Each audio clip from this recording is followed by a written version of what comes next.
So here we're kind of coming to a dilemma in art, at least, where I'm like loving this section, loving this, not really loving this section up here in the left. It's like too messy, even for my taste. um, so, um, the problem is I'm probably going to lose this in order. And this is like the problematic thing when we're all like, I think, trying to finish a work. Because, like, this could have been closer to being finished. And it actually is closer. But there's like a dilemma in this corner. So, I was just going to try to walk you through like the understanding of this, or how I'm seeing it, at least, because I'm sure we're going to all solve the problem differently.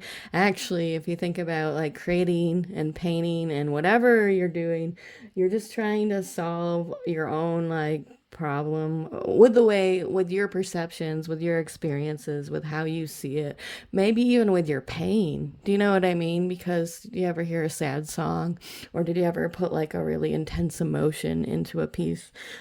So like that is a solution there. But that's kind of getting deeper and talking about it in that way. There's like many ways to look at it too. So let's just look at it as, unfortunately, I think like I'm getting attached to this corner because I really liked that experience, and I can even recall like the feeling of it by looking at it. So I'm like, no, but like this is it. This is like the harder part, I think. Sometimes you just have to, get brave and wipe that out. It hurts. It hurts.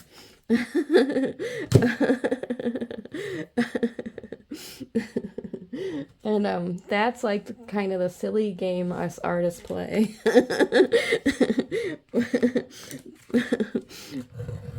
It's one of those things though where I don't know. You had the moment so you could appreciate it for when it happened, and you can learn to let go and perhaps like have a new moment entirely. It's a good life lesson. It's not always easy either way. I'm laughing because, yeah, it's not easy. Um, Especially when you like something and have to let it go in order to move in a different direction. Um, so it seems kind of silly, but then if you're thinking about the history and the layers, and if you're looking for the depth or whatever, then you're going to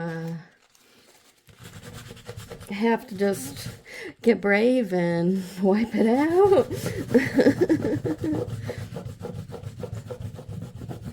So I like to try to restore sometimes what's underneath by like rubbing it out. I actually will use the steel wool. It's on paper, so that makes me laugh.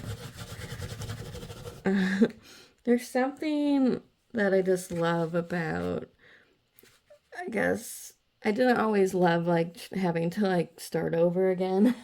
Who really does? um, but like there is something interesting about bringing it back to life, and knowing that you have the power to kind of change directions, and when we can like start to like reframe it, you know. It's also this other thing, like remembering that mark in that moment, and like learning to, I don't know, it's learning to let go of the attachment to what it was, which that's like a big life lesson.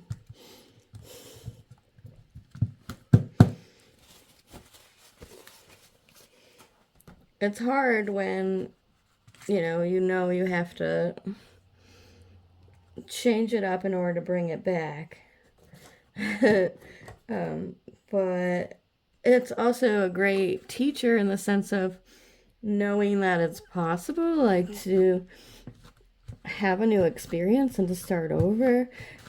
But yeah, it's the same piece, but it has a new life in it. Yeah. I don't know. I think it's really cool. That understanding. And what's to say that you could still bring back that mark too if you wanted to. Because you have the memory of it.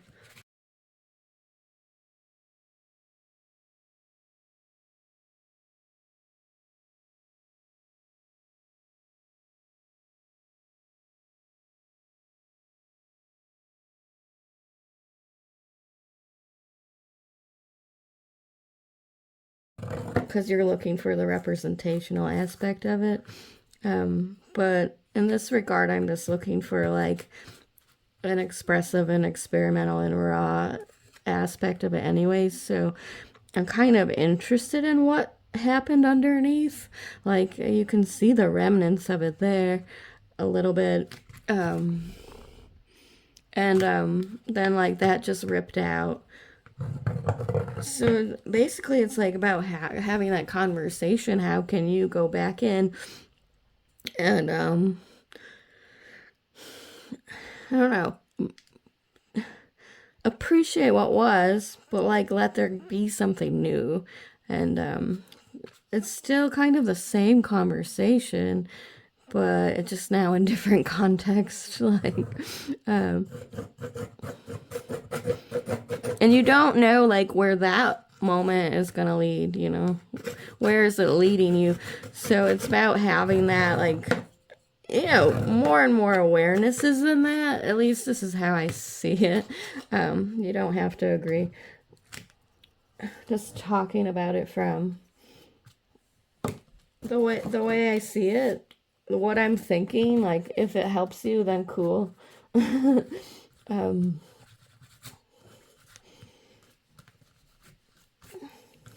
I don't usually wear gloves. I probably should.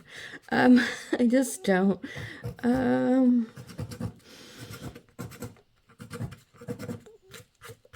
like carving away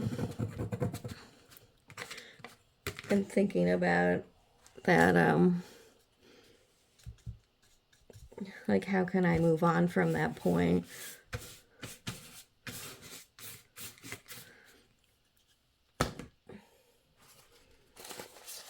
What happens though is like this is where the other hard part is, because there's too much there's too much thinking implored, at least for me.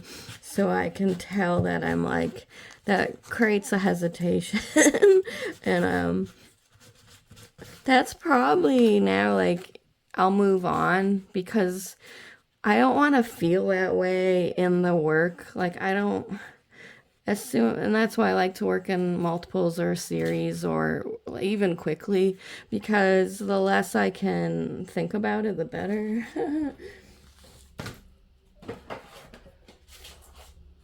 So it's when I just will like rotate back to something else. It's just and then I'll respond to this moment, so I won't be hung up like I was hung up in that other moment.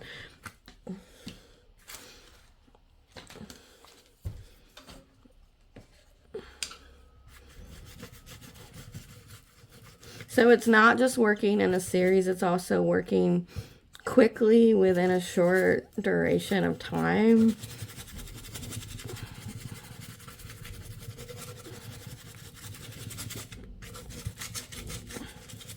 I guess it kind of can seem silly. It's like, what's the point of doing that? I'm definitely interested in just maintaining like these moments by themselves individually. So there's different ways you can look at it, and there's different ways to work.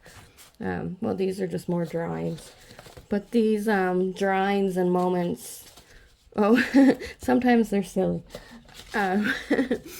these drawings are gonna all like lead into those layered moments. So it's all part of my practice. You could think about it like as a training ground. You're training yourself to draw whatever's there. You're training yourself to respond. And ooh, this one was done earlier, so it was a little wet.